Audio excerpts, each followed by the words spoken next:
how could we not discuss the latest audience figures on our Sunday show? Here are the highlights of our debate on these viewing and TV ratings headlines. 580,000 rise in views for episode 4 after a 560,000 drop from parts 1 and 2 to Boom. But the audience appreciation figures are the worst, lower than Legend of the Sea Devils, Chris Chibnall and Jodie Whittaker's era. Questions must be being asked at the BBC, Disney and Bad Wolf about Russell Davies' content of the first half of the season, the sequencing of the episodes, and whether they are targeting and pleasing the right audience. And the killer question, is it a good strategy to have a rise in viewership when it's a Dr. Light episode? Join us now. The Watcher.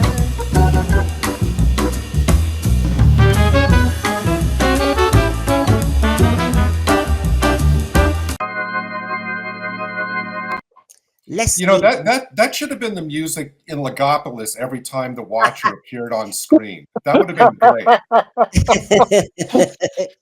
Well, it could have helped stop that idea of entropy and decay and that doom-ridden effect. David Mullen, stick with us. He says 73 Yards is currently on BBC Three. There's BBC Three and the Demons, as we said on Friday night. We know. Right, okay, update. Well, episode 4 has bounced. It's bounced as far as Space Babies got. Way! So, are we all delighted? Well, it's certainly better than I expected. I think word of mouth might have actually paid off here. I think so. There were some pretty good reviews for it. So, I would have thought as well, having Sian Phillips for those of us of a certain age was a big sell. That's big name. And can I also put out there, if you are a casual viewer who knows Doctor Who can get nutty sometimes, and you're not following every week, you have seen adverts with Space Babies and in space. You've seen one that looked all a bit way out there, musical. You've seen another spacey one for Boom, and then suddenly the advertised one where it looks as though it's in a pub and it's set on Earth and it looks realistic and modern. I tell you what, that sells it every time. Well, it does, and certainly what baffles me is someone like Russell T Davies can go and write something as crazy as and stupid as Space Babies and then come back and write something like 73 Yards. We've all got mixed opinions on it, certainly here tonight, but it was certainly a darn sight better than Space Babies, that's for sure. And Boom. Well, for me, though, we'll get into it obviously later. I just thought my initial reaction, even as I was watching it, was my frustration kind of increased throughout the episode, because I realized that, or at least my perception of it, for me, I felt like it was like a huge bait and switch. All of the previews and all of the promotion promised one type of episode, which we got for maybe 10 minutes. And then it became something completely different. And I thought, was this intentional, that they weren't giving us even a glimpse that it was going to be anything else other than this kind of gothic, moody, atmospheric type of story we used to get all the time in classic Who? Maybe they realized that maybe that was the way to kind of bring disaffected fans back, is make it seem like we get an entire episode which kind of felt like the old days. I wasn't so disappointed because I hadn't looked at it and thought it was going to be that. I think some of the publicity for it seemed to say, oh, gothic, etc. But my first reaction, which in terms of seeing the trailers for it last week and starting to think about it, was that it looked like an episode of Inside Number 9, which you might not be familiar with. Right? Yeah. But and for 30 minutes, it's almost exactly 30 minutes long, the bit in the village and the pub, till Ruby Sunday leaves, is almost exactly 30 minutes, which is the runtime of an Inside Number 9. Yeah. I wasn't sure that it was that long. I thought it was. I think the gothic part of it is, sort of like the Dutch angles and stuff like that. The gothic part of it, until she's staying there and then gets asked to leave. But it's 30 minutes when it's 29 minutes and 53 seconds. A sad person that I am whenever she leaves. Well, let's kind of look at some of the details about this ratings, because there's a few interesting theories going on in the thread. So, for example, hello, Darren Apken. The bounce was probably due to the FA Cup final being not long before. Can I just show you Darren Apken as an example? Because I've got the data here. Because there you go. So the FA Cup final pulled in 44% of its audience, 2:30, 3 o'clock kickoff. Now, can I just say, all those people who've been saying, oh, because Britain had good weather, Space Babies and Devil's Cards lost out. The FA Cup final managed to get 4 million, and that was in the middle of the blooming day. So, we don't live in darkness in Britain. So, these theories are all over the shop, but I can see what you're saying, Darren. Bren, we're back, though, at the fact that the FA Cup final is a live thing, and you can't say, if you're going to watch it, I'm going to go and watch it. I also think that the FA Cup final gets a large amount of its viewing in that figure from public performances of it as well, in pubs, etc. So it's a different type of programme. It is, but the thing is, as I could see, Darren Apken is saying that it maybe was down to the bounce. I don't know if he's being ironic, but it finished at tea time, and as you know, Doctor Who was another hour and a half or so later. It wouldn't sustain, I don't think, that long. People chop around too quickly. The regional news at 6:45 on BBC got down to 3 million, and then of course, Doctor Who picked up on that, really. But no, it didn't. But that's what I'm noting, because I'm looking at this for the first time, Bren. If you look at this, I'm just trying to kind of sort out the chronology of these things. So it goes from BBC News, which got 2.7 million, and then there's a bump up at 8:45 for the BBC Regional News to get to 3, and then 5 minutes later, 400,000 people dropped out because it went from 3 million to 2.6 million. Yeah, I mean, it's not the big ratings winner, and I know we will have people in the thread who are watching this who will troll me later, and they'll say, "But Doctor Who's one of the best. It was number 5." Well, actually, 73 Yards is currently 28th best for the week in the overnight charts. So when people want to keep telling me that, oh, it's number 1 in Haiti on the Disney charts, it's number 5 in Bolivia. It's 28th in Britain, and I would love somebody to tell me of another program in Britain with this amount of marketing and this amount of hype and this amount of money thrown at it. The wheel just has a spinning wheel. It'll be expensive as a game show, but that's it. The 1% Club, again, it'll have a nice set, but that's it. No marketing. Britain's Got Talent, set in the theatre. You have cheap audition acts. Come on. Where's the money being spent? The money's being spent on Doctor Who and the hype, and to be 28th in the week, I would suggest is pretty poor. And I think the big question is that if they'd leaned in the marketing to pushing the fact that Ncuti wasn't really in this episode, the ratings probably would have been a lot higher. Well, John Euden has suggested, I forgot Albania. Sorry about that. Albania, they pull in. Albanian used to really like Norman Wisdom. Maybe we needed a Norman Wisdom character in Doctor Who. That's what we needed. Mr. Grimsdale, Mr. Grimsdale. Yeah. We need more slapstick. Oh, don't tell Brum and RTD that. Oh my God. Please don't tell him that. No. Its main competition, though, Doctor Who at the moment is Britain's Got Talent, and that is averaging right now in its current run around 7 million viewers. It's averaging. That's what it's averaging.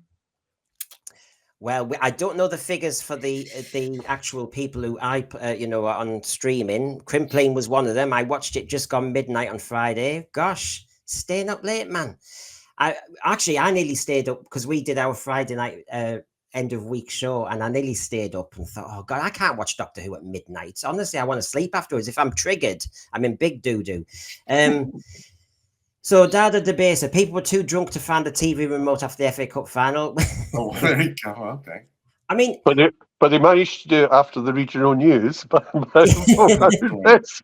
I'm just curious whether I'm going to ask anybody in the chat. Is anybody in the chat watching these at the big viewing parties that RTD was saying that is the best way to watch these things. Well, one of our panelists in California did say he was at a very, very big do to watch it, but then he said he couldn't hear it.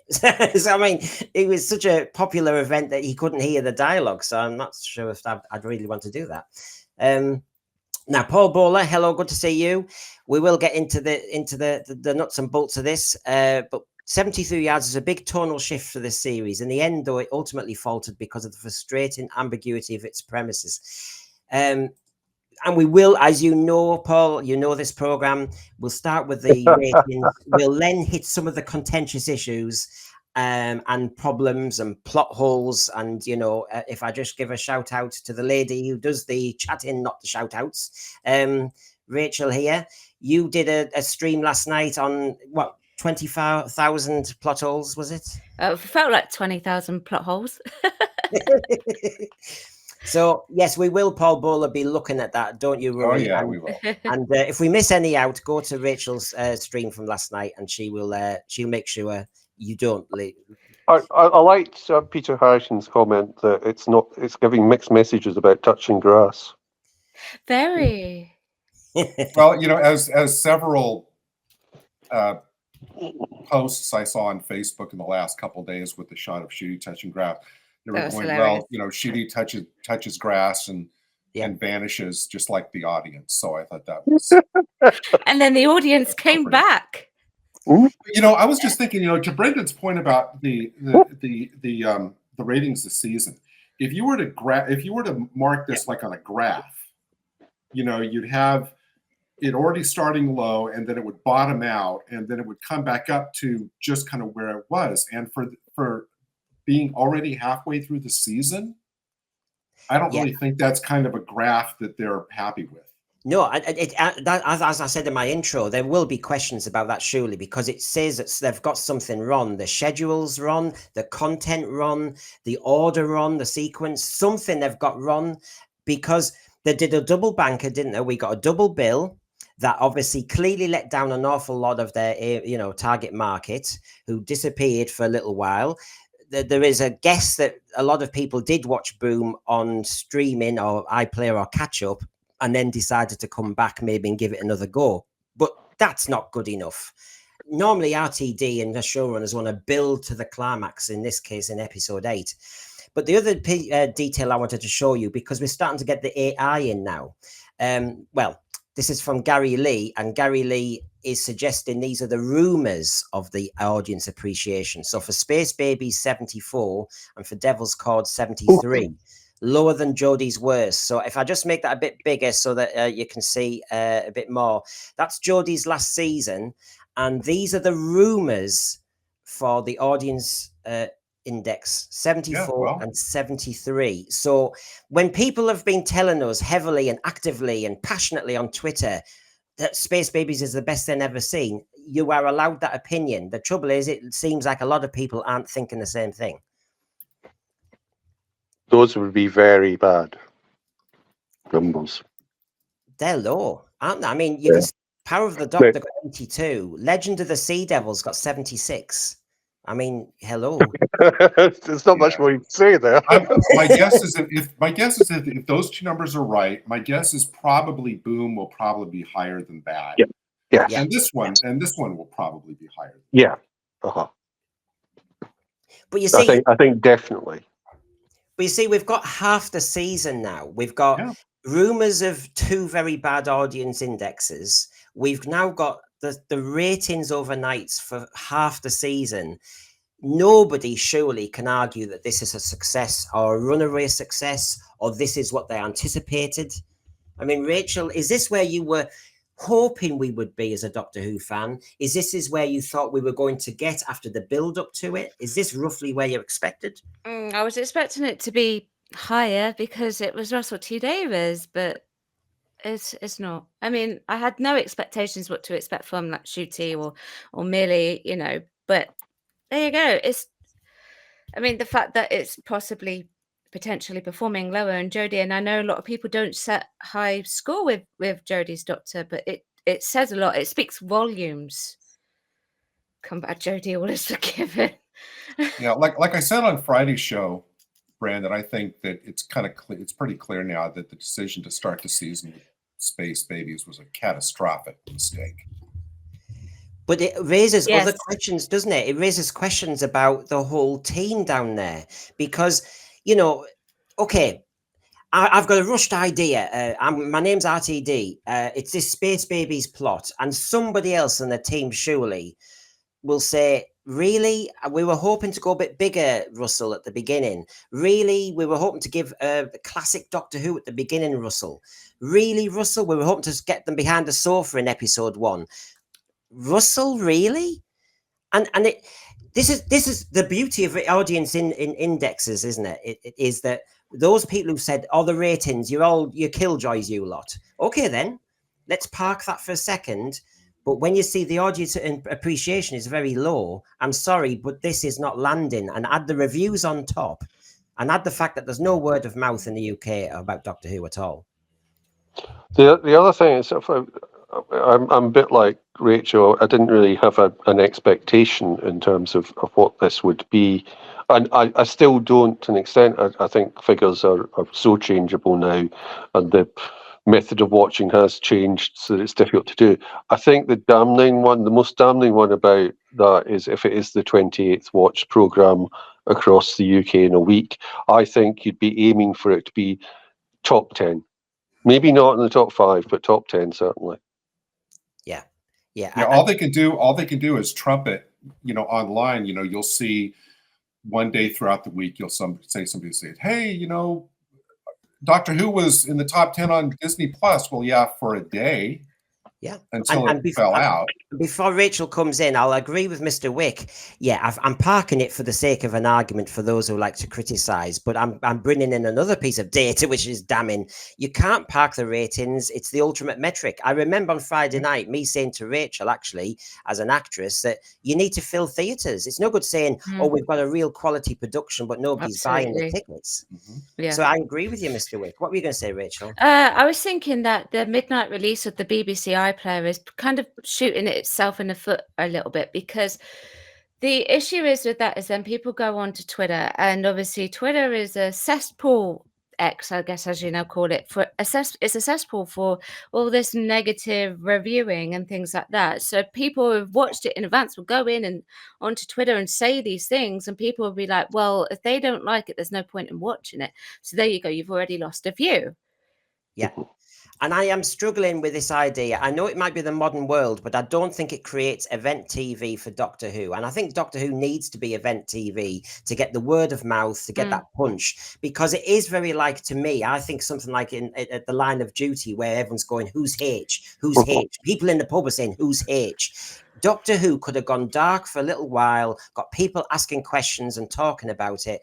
And by streaming it, all I know is I wake up in the morning and there's a whole load of people who say they've seen it. And isn't it funny? Is it something about Doctor Who fans, or is it just people on Twitter that they have to tell you that they've seen it, and they have to tell you, that bit at the end, and they have to show you a photograph of what's in it.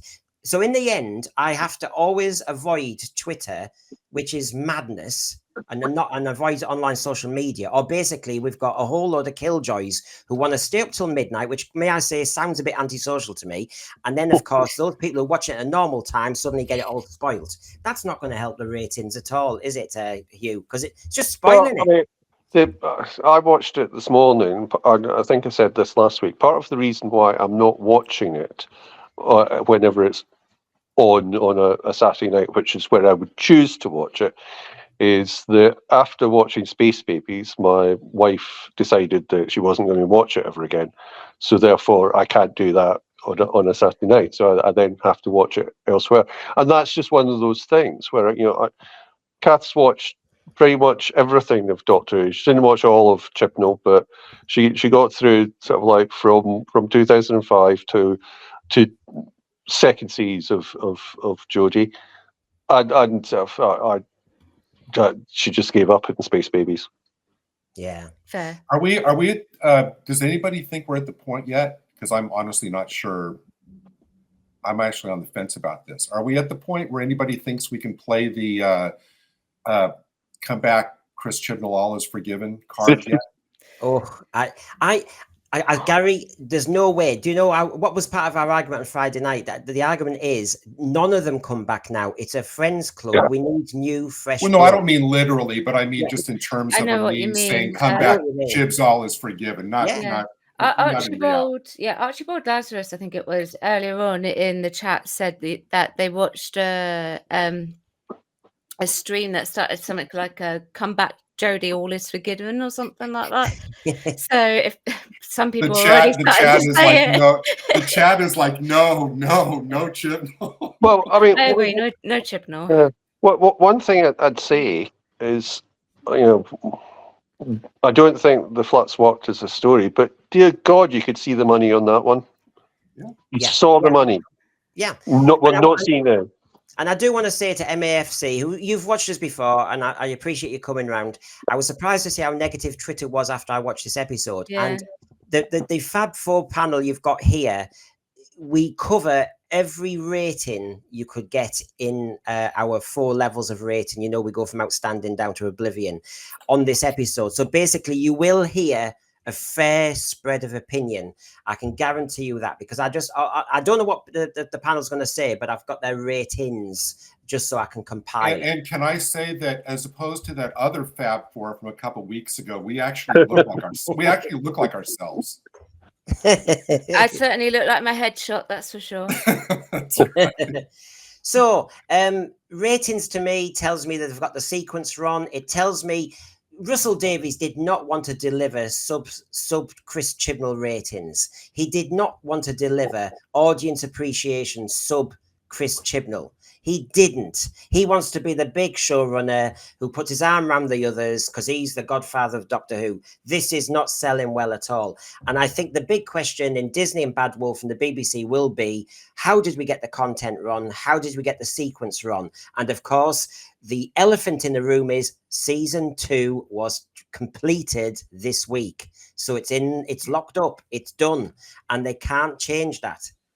Well, you said it on Friday, Brandon. You made the point that it seems like what they're trying to do is RTD. I hope I'm kind of getting what you said accurate. You said that as opposed to having a sequence that kind of is organic, as a whole and kind of builds, this one, it's like, oh, we have, a light one set in space, and then we can have a musical, and then we can have, a Western, and we can have one of this, and then we can have one of this. And you're dumping, one of every single type of genre show into this season, and it's not fitting together, right? Is that kind of what you were saying? Yeah. I think it's worse than that to an extent, in the sense that I think you can get away with a lot of genre stuff, but before we started the show, you were talking about the Bridgerton one coming up, and that's coming up after the Black Mirror one. And I think this was effectively an Inside Number 9 one. I think it's not so much genre as effectively doing other shows. And Peter's, I got to say, Peter's, before we go to it, Peter's comment there was genius. That actually answers one of my unanswered questions. I think maybe the one thing that the old woman was saying to all those people, she was saying Chris Chibnall's coming back as showrunner. Yes. That's why they were all running away screaming.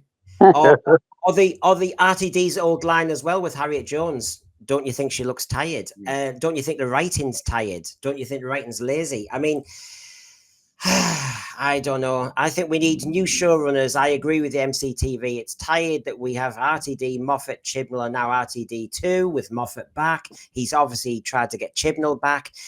Who are not, and this is important, who are not fanboys, lifelong fanboys of the show. Get somebody like Philip Hinchcliffe or Barry Letts, who's a very competent, skilled producer who knows about the way to put together an entertaining television production. Not that they're so beholden to their lifelong personal fandom. That's what we need. And just to move on, stop putting in Easter eggs and stuff like that for people who've watched it for 60 years. I'm not interested in referencing. I occasionally, fair enough, if you do stuff. Whenever they started and they mentioned the Macra, and everyone goes, "Oh, why I remember not seeing that. It's just over the top and indulgent.